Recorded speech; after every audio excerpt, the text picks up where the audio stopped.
নমস্কার বন্ধুরা, আশা করছি সকলে অনেক ভালো আছো। নতুন একটি রেসিপিতে তোমাদের সকলকে স্বাগত। আজকে আমি রান্না করে দেখাবো আলু দিয়ে গ্লাস কাপ মাছের ঝাল। এই মাছটি খেতে দুর্দান্ত স্বাদের হয় যদি ঠিকঠাক মতো রান্না করা যায়। সবটাই এই রেসিপিতে বলে দেব কিভাবে এই মাছের ঝাল রান্না করলে খেতে হবে অসাধারণ। এইখানে গ্লাস কাপ মাছগুলোকে পরিষ্কার করে ধুয়ে নিয়েছি। এই রেসিপিটি আলু দিয়ে করব, সেই জন্য আলুগুলোকে প্রথমেই একটু লম্বা লম্বা একটু মোটা করে কেটে জলে ভিজিয়ে রেখেছি। ফোড়নে দেওয়ার জন্য এখানে নিয়েছি গোটা জিরে, শুকনো লঙ্কা, তেজপাতা।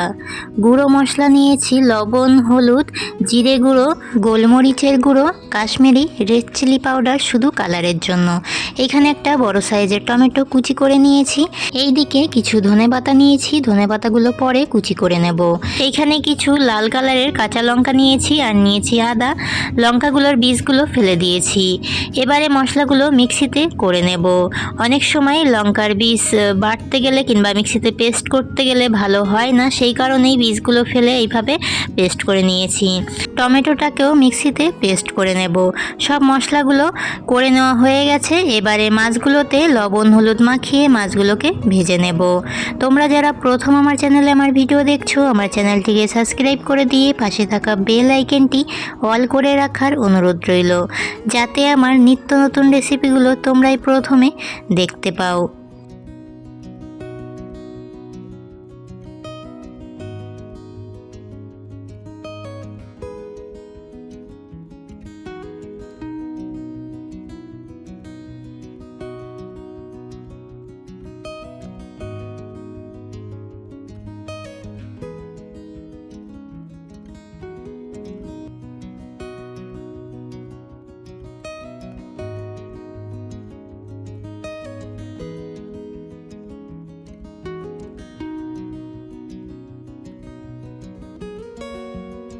মাছগুলোতে লবণ হলুদ মাখিয়ে নিয়েছি। এবারে ভেজে নেব। কড়াইতে দিয়ে দিচ্ছি সর্ষের তেল। তেলটা প্রথমে খুব ভালো করে গরম করে নিয়ে গ্যাসের আঁচটা লো ফ্লেমে করে দিয়ে মাছগুলোকে ভেজে নেব। এই মাছগুলো ভেজে নেওয়ার সময় তেল ছিটে আসার সম্ভাবনা থাকে, সেই ক্ষেত্রে ছোট্ট একটা টিপস তোমাদেরকে বলে দিই। মাছগুলোতে যখন লবণ হলুদ মাখাবে তখন 1 চামচ মতো সর্ষের তেল দিয়ে মাছগুলোর সাথে ভালো করে মেখে নিয়ে ভেজে নিলে মাছগুলো থেকে তেল ছিটে আসার কোনো সম্ভাবনা থাকে না। এই মাছগুলো বেশি লাল লাল কিংবা বেশি কড়া করে ভাজলে মাছগুলো শক্ত হয়ে যায়, খেতে অতটা ভালো লাগে না। সেই কারণে আমি হালকা করে মাছগুলোর দুই পাশ ভেজে নিয়ে তুলে নিচ্ছি। এই মাছগুলো থেকে অনেক তেল বেরিয়েছে, সেই কারণে মাছগুলো ভাজার সময় তেলটা বেশি লাগেনি। সব মাছগুলোকে তুলে নিয়ে সাইড করে রেখে দেব। আর এই একই মাছ ভাজা তেলে ফোড়নে দিয়ে দেব গোটা জিরে, শুকনো লঙ্কা, তেজপাতা। গোটা জিরে, শুকনো লঙ্কার তেজপাতাটা ভেজে নিয়ে দিয়ে দেব আগে থেকে কেটে রাখা আলুগুলোকে হালকা ভেজে নেব। আলুগুলো ভেজে নেওয়ার সময় দিয়ে দেব সামান্য লবণ আর হলুদ।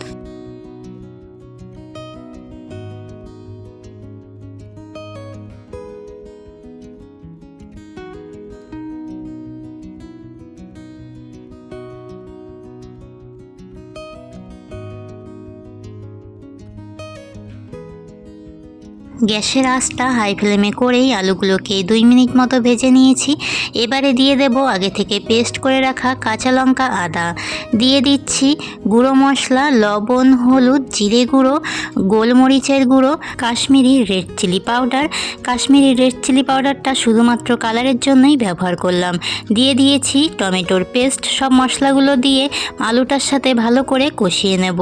লবণটা তোমরা তোমাদের স্বাদ মতো ব্যবহার করবে। মশলাগুলো থেকে যখন তেল ছেড়ে আসবে বুঝতে হবে মশলাটা খুব ভালো ভাজা হয়ে গেছে কিংবা কষানো হয়ে গেছে।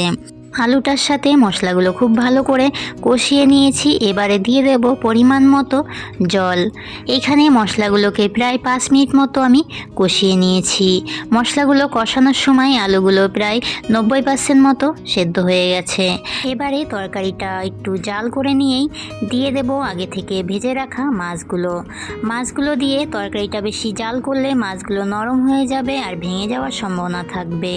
যে কোনো মাছের রেসিপিতে তরকারিটা নামানোর প্রায় 2 থেকে 1 মিনিট আগে মাছগুলো দিয়ে হালকা নাড়াচাড়া করেই মাছের রেসিপিটি নামিয়ে নিতে হয়। এইভাবে এই মাছের রেসিপিটি খেতে হয়েছিল দুর্দান্ত স্বাদের। আমি এইখানে মাছগুলোকে দিয়ে 1 মিনিট মতো ঢাকা দিয়ে দিচ্ছি। গ্যাসের আঁচটা হাই ফ্লেমে করে দিয়েই ঢাকাটা দিয়ে দিয়েছিলাম। 1 মিনিট পরে ঢাকনাটা তুলে হালকা নাড়াচাড়া করেই নামিয়ে নেব। সব শেষে দিয়ে দেব ধনেপাতা কুচি। তোমরা চাইলে এখানে গরম মশলাও ব্যবহার করতে পারো। দুটোতেই রেসিপিটি খেতে অনেক ভালো লাগে। আমার এই রেসিপিটি ফলো করে তোমরাও বাড়িতে আলু দিয়ে গ্লাস কাপ মাছের ঝাল রান্না করবে আর আমাকে কমেন্ট করে জানাবে রেসিপিটি কেমন হয়েছে। আমার সকল বন্ধুদের কাছে ছোট্ট একটা অনুরোধ, তোমরা যারা যে যেখান থেকেই আমার এই রেসিপিটি দেখে থাকো আমাকে একটু কমেন্ট করে জানিও। এতে পরবর্তী রেসিপি দিতে আমার খুব ভালো লাগবে। রেসিপিটি কেমন লাগলো অবশ্যই একটি লাইক কমেন্ট শেয়ার করে দিয়ে জানিও। আজকের মতো এতটাই। আবারও দেখা হবে নতুন একটি রেসিপির সাথে আগামী দিন। সকলকে টাটা।